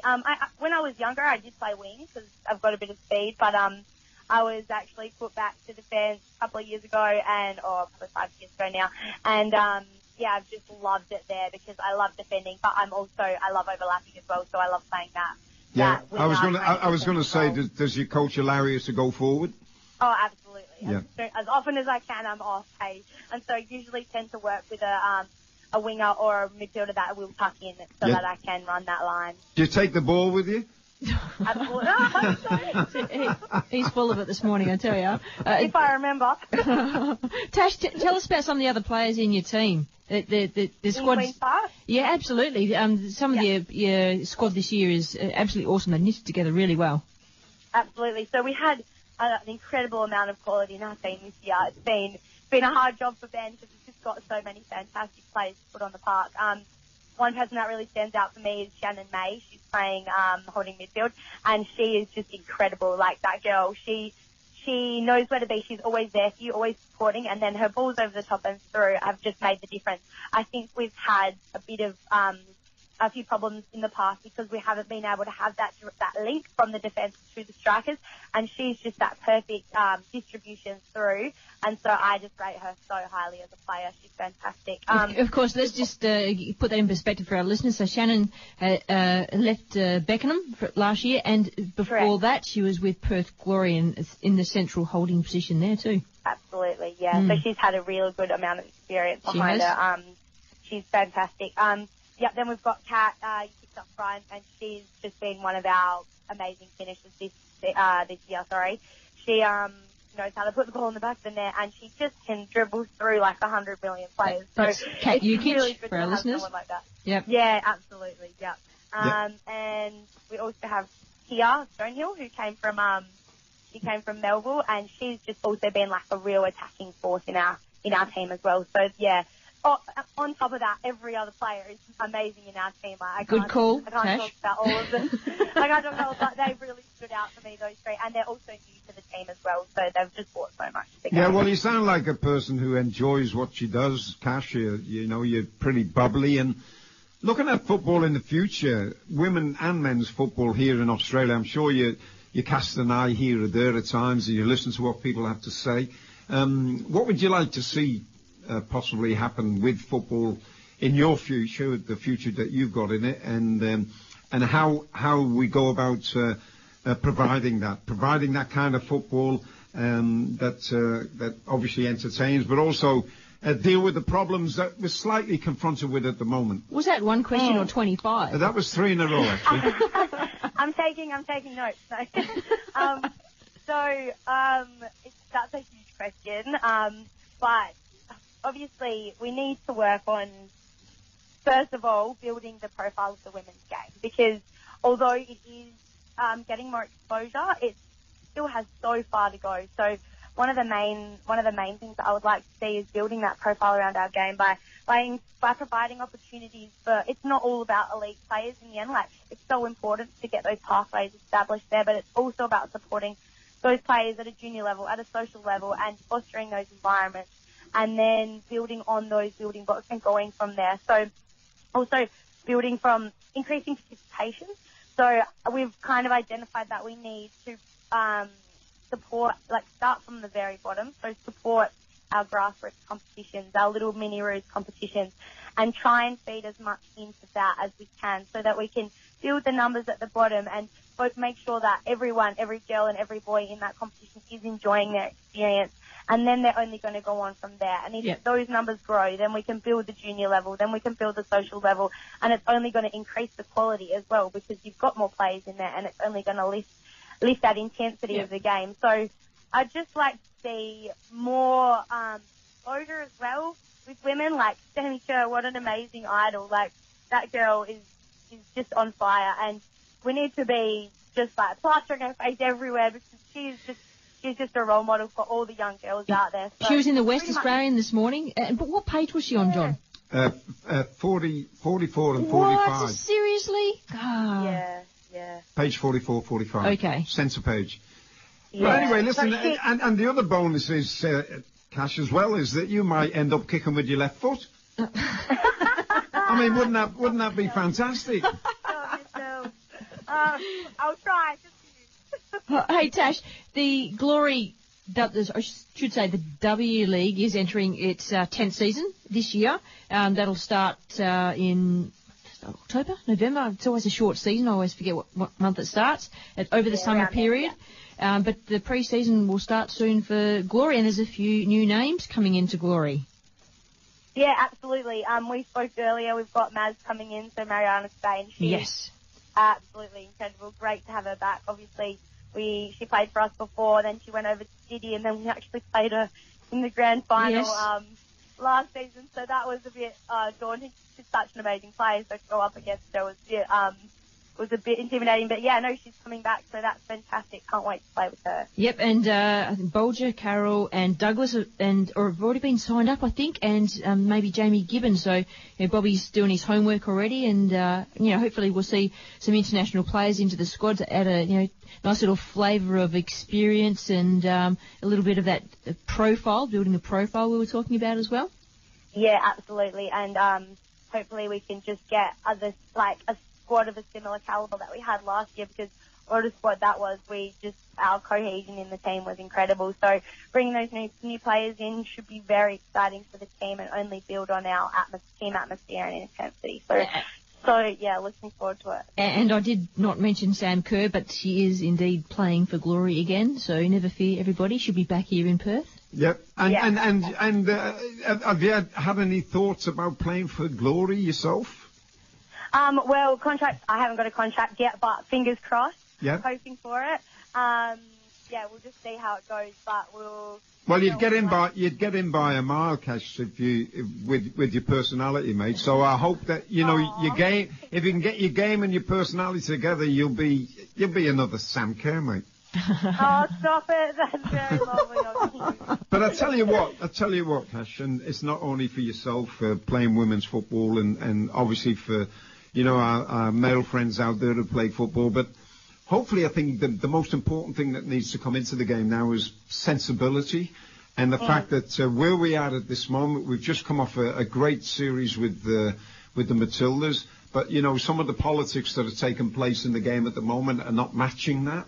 And I would like to feel that we get sensible people at the top who can see the progress that's been made down below and trying to equal that with their efforts to make the game eventually, which it is now, the biggest sport in Australia, but it's got to be bigger in other ways. It's not just about the Matildas going out and kicking a ball around. It's about what helps us to provide that kind of quality for our players. Well, I think that when Tash talked about building the profile, that for me it's about, we've got to go soon, Tash, but it's about if we do all the right things, we retain the younger players in the game, and then we have all the, we've developed all the pathways,